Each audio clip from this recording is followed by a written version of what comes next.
Mahahual.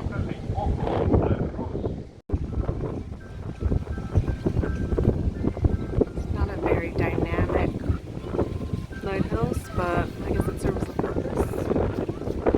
It's in the middle of a somewhat town square, or not really square, but round. And you can see off in the distance, this is the port. All the cruise ships trying to land. This is the view from the lighthouse.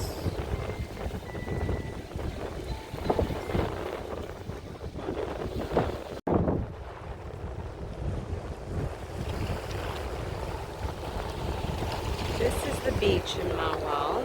Unfortunately, this is the only section that is not fully fenced off. So it's really hard to find a good place to swim. So most of these places have netting around it, seagrass.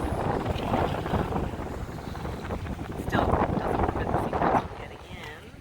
And then just outside of the fencing is a reef section where it's too shallow and they don't want you to stand, but then beyond that is like high intensity waves.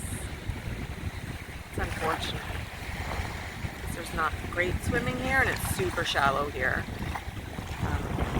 Next to the beach we have the Mahahual, which is a bunch of shops and restaurants that pretty much close at like 5.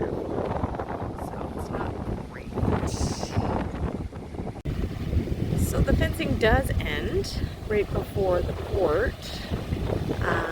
So here's a spot without it, but it's super rocky. It's not really beach like the rest of it. It's more rocky. So I don't know how you would swim off of it. I guess you could, but it'd be uncomfortable. So one of the things about this town is that it's very heavily reliant on the port, where cruise ships come in, and I suspect that all of these places will open up once the cruise ship comes in. There's supposed to be 3 coming in tomorrow, so it'll be interesting to see how the town changes once the cruise ships come in. I'm guessing somebody misappreciated the depth of the water. By the looks of it, he's been there a while. Another big thing here are beach clubs that take up the bulk of the beach space, which is unfortunate. So the beaches in Mexico are open to the public, but when you see something like this, it's a huge deterrent to even trying to get into this property with all the chairs and the lack of room, and presumably when it's open, people harassing you to pay to stay there.